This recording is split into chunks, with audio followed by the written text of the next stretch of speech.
Hello, আসসালামু আলাইকুম। আমি মোহাম্মদ ইমরান হোসেন মাহফুজ। আজকে আপনাদের সামনে গুরুত্বপূর্ণ একটা বিষয় নিয়ে শেয়ার করতে এসেছি। আজকের বিষয়টি হলো যে আমরা কেন ইংলিশে কথা বলতে পারি না। আমাদের সিস্টেমে কী কী ধরনের সমস্যা রয়েছে যেগুলো আমরা অবজারভেশন করে বের করেছি যে এই ধরনের সমস্যার কারণে আমরা ইংলিশে কথা বলতে পারি না। দেখেন, শুরু থেকে আমরা বলি যে আমরা 12 বছর ইংলিশ প্র্যাকটিস করেছি। প্র্যাকটিস বলতে আমরা কথার জন্য মানে স্পিকিং প্র্যাকটিস করি না, আমরা এডুকেশন অর্থাৎ আমাদের ক্লাস 1 অর্থাৎ প্লে থেকে শুরু করে 12 অ্যান্ড অনার্স মাস্টার্স অনেক সময় ইংলিশেও করা হয়। তো সেক্ষেত্রে আমরা দেখা যাবে আমাদের শিক্ষা জীবন মাস্টার্স থেকে বেসিক যেটা বলা যায়, বেসিক বলতে হবে যে আমরা ক্লাস 1 থেকে 12 পর্যন্ত আমরা ইংলিশ কম বেশি পড়েছি এবং জেনেছি। এখন তারপরও কেন আমরা ইংলিশে কথা বলতে পারি না, এটা আমাদের একটা কোশ্চেন আসতে পারে, তাই না? তাই কোশ্চেনটাই বলাটাই স্বাভাবিক। সেক্ষেত্রে আমাদের পার্শ্ববর্তী দেশ ভারতে তারা কিন্তু দেখা যায় খুব কম বয়সে বাংলা মিডিয়ামের স্টুডেন্ট, বাংলা না, তাদের যে লোকাল ল্যাঙ্গুয়েজের স্টুডেন্ট ইংলিশে ভালো কথা বলতে পারে। কেন আমরা কেন বলতে পারি না? এখানে একটা পার্থক্য আসে। এখানে আমি আমি আমার দিক থেকে অ্যাজ লাইক মাইসেলফ থেকে কিছু অবজারভেশন করেছি যে কেন আমরা দুর্বল।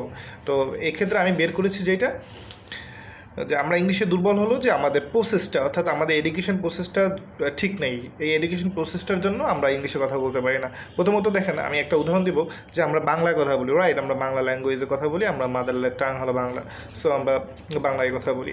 তো বাংলা কথা বলতে গেলে আপনি যখন বাংলা কথা বলবেন বা বাংলা শিখবেন শুরু থেকে, আপনি যখন একটা চাইল্ড থেকে শুরু করে, বা আপনি ধরেন আপনি বাংলা কথা বলতে পারেন, আপনি আলাদা কোনো ল্যাঙ্গুয়েজে কথা বলেন, সো আপনি বাংলাদেশে এসেছেন, আপনি কি প্রথমে বাংলা কথা বলার জন্য আপনি কি গ্রামার ফলো করবেন? বাংলা ব্যাকরণ যেটা আছে, যে নত্যবিধান, সত্যবিধান, সমাস, কারক, বিভক্তি, এগুলো কি আপনি শিখবেন? ধ্বনিতত্ত্ব, এগুলো কি আপনি শিখবেন? নাকি আপনি বাংলা কথা বলা শিখবেন? কথা বলা একটা জিনিস, অর্থাৎ স্পিকিং একটা জিনিস, আর হলো গ্রামার একটা জিনিস, সম্পূর্ণ কোনো ডিফারেন্স। হ্যাঁ, আপনি এখন বলতে পারেন যে আমরা যে স্পিকিং অর্থাৎ আমরা যে কথা বলার সময় যে সেন্টেন্সটা মেকিং করি, এটা কি গ্রামার ছাড়া হয়? না, গ্রামার ছাড়া হয় না, গোটা গ্রামার লাগবে। আপনি যখন সেন্টেন্স মেকিং করবেন আপনার অবশ্যই গ্রামার থাকবে। এটার মধ্যে গ্রামার ছাড়া সেন্টেন্স মেকিং পসিবল না। কিন্তু আপনি জিনিসটা ভাবতে হবে যে আপনি আগে কি গ্রামার ইউজ করবেন নাকি আগে আপনি সেন্টেন্স মেকিং করবেন। অর্থাৎ লাইক আমি এটা বুঝাইতে চেয়েছি যে আপনি কি গ্রামার জেনে আপনি সেন্টেন্স মেকিং করবেন, নাকি আপনি আগে সেন্টেন্স মেকিং করা শিখবেন। দেখেন, আপনি সেন্টেন্স মেকিং করা যখন আপনি শিখবেন তখন কিন্তু আপনার অনেক ভুল হবে, স্বাভাবিক। যেমন আপনি অনেকটা গ্রামার জানেন না, যে কীভাবে গুছাইয়া লিখতে হয় বা পড়তে হয় বা সাজাইতে হয়, এই বিষয়টা কিন্তু আপনি টোটালি ডোন্ট নো। সো আপনি বিগিনার থেকে শুরু করে যে আপনি যখন সেন্টেন্স মেকিংটা করবেন তখন কিন্তু আপনি এই বিষয়টা জানেন না। তো সেন্টেন্স মেকিং করতে গেলে আপনার ভুল ত্রুটি হওয়াটাই স্বাভাবিক। কিন্তু এখন কথা, আমার যেটা প্রশ্ন তা হলো যে আপনি যখন সেন্টেন্স মেকিংটা করা শিখবেন, কখন শিখবেন? আপনি যখন বলতে পারবেন, রাইট? সো আপনি যখন বলবেন তখন আস্তে আস্তে সেন্টেন্স মেকিং করা শিখবেন। ভুল হবে না হবে এটা ডাজন্ট ম্যাটার। আপনি যদি ভুল করার থেকে বাঁচতে চান, যে আমি ভুল করব না কিন্তু আমি শিখবো, তাহলে এটা পসিবল না। কেন পসিবল না? তার যথেষ্ট উদাহরণ আছে। আপনি ভুল ছাড়া শিখতে পারবেন না। আপনি যত ভুল করবেন তত শিখবেন। জিনিসটা আপনি মাথার মধ্যে ঢুকাই রাখবেন যে আপনি যত ভুল করবেন তত শিখবেন। আপনি যদি মনে করেন যে আমি ভুল ছাড়া শিখবো, এটা ইম্পসিবল।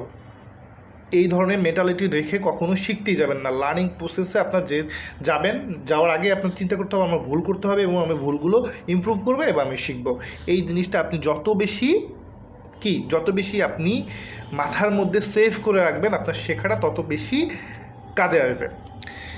এখন আমি যা বলতে চাচ্ছি তা হলো যে আমরা যখন বাংলা কথা বলা শিখতে যাই, তখন আমরা বাংলা কথা বলা শেখার পূর্বে আমরা কিন্তু কখনোই বাংলা গ্রামারের কথা মাথায় রেখে বাংলা শিখতে যাই না। কেন শিখতে যাই না? কারণ বাংলা ব্যাকরণ ছাড়া বাংলা সেন্টেন্স মেকিং করা পসিবল না। অ্যাকুরেট মানে অর্থাৎ অ্যাকুরেন্সি যদি আপনি চিন্তা করেন তাহলে সেন্টেন্স মেকিং করা পসিবল না। কিন্তু এমনি তো সেন্টেন্স মেকিং করা পসিবল, রাইট? আপনি জানেন না, তো তাই বলে আপনি সেন্টেন্স মেকিং করতে পারবেন না? হ্যাঁ, স্পিকিং যখন আপনি শিখবেন, শেখার পরে যখন ইংলিশটা বাংলাটা যখন আপনার আয়ত্ত হয়ে যাবে, তখন কী করবেন? আপনি তখন কিন্তু আপনি এখন আপনি কিন্তু কথা বলতে পারেন। সো আপনি এখন কথা বলার পারার পরে আপনি যখন কথা বলা শিখবেন, তখন আপনি ভুল ত্রুটি মাথায় নেওয়া যাবে না, ভুল ত্রুটি হবে। তো কথা বলা শিখে গেছেন, এখন আপনার মাথায় রাখতে হবে যে আমি যে কথা তো শিখে গেছি, এখন এটা আমি প্রেজেন্টেশন করার ক্ষেত্রে আমার অবশ্যই এটা অ্যাকুরেন্সি দরকার। সো এটার জন্য আমরা কী করতে হবে, আমরা গ্রামার ফলো করতে হবে, মানে ব্যাকরণ ফলো করতে হবে। তখন আপনি ব্যাকরণ ফলো করে সেভাবে আপনি শুদ্ধভাবে ইংলিশ সেন্টেন্সটা মেকিং করবেন এবং সেভাবে ডেলিভারি করবেন, রাইট? তো সেম ইংলিশেও এটা আসে। আমরা যেটা কী করি, আমরা আমাদের বাংলাদেশের প্রেক্ষাপটে কখনোই আমরা ইংলিশ বলাটা বা ইংলিশ স্পিকিংটা এটা আমরা কখনোই মাথায় নেই না। আমরা শুরু থেকে কি ক্লাস সেই 3-4 থেকে শুরু হয়ে গেছে আমাদের গ্রামার শেখা, এবং সে আনটিল চলতে থাকে 12 পর্যন্ত। এভাবে একটা ছেলে 12 বছর ইংলিশ গ্রামার শিখেও সে কিন্তু ইংলিশে কথা বলতে পারে না। তার কারণ অন্যতমই এই গ্রামার আগে শেখা এবং স্পিকিং পরে শেখা। এই স্পিকিং শেখাই হয় না। আপনি গ্রামার শিখে জীবনে শুনছেন যে ইংলিশে কথা বলতে পারবে? বরঞ্চ আপনি ইংলিশ শেখা গ্রামার শেখা আপনার পসিবল হবে, রাইট? আমার সাথে অনেকে পণ্ডিত যারা আছেন তারা দ্বিমত পোষণ করবেন, এটাই স্বাভাবিক। কিন্তু আমার অবজারভেশনে বের হয়েছে যে বাংলাদেশের প্রেক্ষাপটে বাংলাদেশের যে মানুষ যারা শিক্ষার্থী যারা আছে, ছাত্রছাত্রী, তারা ইংলিশে কথা বলতে না পারার অন্যতম কারণ হলো যে তারা শুরু থেকে গ্রামার ফলো করা, মানে অর্থাৎ গ্রামার আগে শিখতে হবে, দেন আমি বড় কিছু হয়ে যাব, এই ধরনের একটা মেন্টালিটি থেকে বের হয়ে আসতে হবে। আগে আমাদের ইংলিশ শেখাটা জরুরি। ল্যাঙ্গুয়েজ, ইংলিশ জাস্ট একটা ল্যাঙ্গুয়েজ, একটা ভাষা। আপনার ভাষা হিসেবে শিখতে হবে। আপনার দরকার কি ভাষা হিসেবে শেখা? আপনি ইংলিশে কথা বলবেন, তো ভাষা দরকার। আপনি ইংলিশে লিখবেন, ভাষা দরকার। আপনি যখন ইংলিশে কোনো কিছু স্পিচ ডেলিভারি, ভাষা দরকার। তো আমার গ্রামারটা ভাই পরে, গ্রামারটা কেন আমার আগে আসতেছে? গ্রামার হলো সেকেন্ড, গ্রামার হলো সেকেন্ড। আপনি কি যখন কথা বলবেন আপনি গ্রামার ছাড়া কথা বলবেন? আপনি যখন সেন্টেন্স মেকিং করবেন বা ইংলিশে কথা বলবেন, আপনি গ্রামার ছাড়া কথা বলবেন? আপনি গ্রামার না জেনেই তো ইংলিশে কথা বলতে পারতেছেন, তাহলে গ্রামারটা আমি আগে কেন শেখা দরকার? আমি ইংলিশে পরে শিখি কেন ভাই? এই জিনিসগুলো থেকে আমাদের বেরিয়ে আসতে হবে, ঠিক আছে? আমরা যত বেশি বেরিয়ে আসবো আমাদের ইংলিশ শেখাটা তত সহজ হবে। এজন্য বাচ্চাদের ক্ষেত্রে আপনারা সবসময় যারা সচেতন কি বলে ফ্যামিলি মেম্বার্স বা সচেতন পরিবার আছেন, বিশেষ করে বাবা মা, আপনাদের সন্তানের উদ্দেশ্যে আমি একটা কথাই বলবো যে সন্তানকে যদি ইংলিশে আপনার কথা বলতে শেখাইতে চান, তাহলে সেক্ষেত্রে আপনাদের অবশ্যই উচিত হবে ইংলিশ ল্যাঙ্গুয়েজটা শেখা, ভাষাটা শেখা। Is not important grammar. আগে ভাষাটা শিখেন, আগে ভাষাটা আয়ত্ত করা শিখান, দেন গ্রামার অটোমেটিকলি সে জানবে, ঠিক আছে? কারণ আপনি যখন ভাষা শিখবেন তখন গ্রামার ছাড়া আপনি ভাষা শিখবেন না, গ্রামার ওই ভাষার মধ্যেই থাকবে। তো আলাদাভাবে গ্রামার শেখাটা এখন জরুরি না, ম্যান্ডেটরি না, এটা পরে দেখা যাবে। আগে আগে শিখেন, আগে ভাষাটা শিখেন, ভাষাটা আয়ত্ত করেন।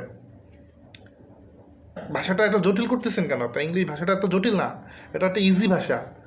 আপনি শিখেন, শেখার চেষ্টা করেন। না আমি ইংলিশে কথা বলতেছি, আমি ইংলিশে যখন সেন্টেন্স মেকিং করতেছি আমি এত গ্রামার নিয়ে আমার মাথাটা মানে জড়ো করে লাভ আছে কোনো ফল নাই। সো আপনাদের কী করতে হবে? যত বেশি ঝেড়ে ফেলতে হবে, গ্রামারটা ঝেড়ে ফেলতে হবে, গ্রামার ঝেড়ে ফেলে কথা বলতে হবে। এবং কথা বলার সময় একবারে কি বলা যায়, একবারে একটু যে ভুল করেন, শুধু ভুল করেন, হাসা যাবে না এবং মাইন্ড করা যাবে না, মানে অর্থাৎ কোনো কিছু মনে করা যাবে না, ঠিক আছে? যত বেশি কম মনে করবেন তত বেশি আপনার জন্য ভালো হবে। শিখবেন, learning process to learning, automatic আপনি শুদ্ধ ভাষায় কথা বলতে পারবেন। এটা আপনার অটো আসবে, অটো বুঝেন, অটো আসবে। সো দ্যাটস এই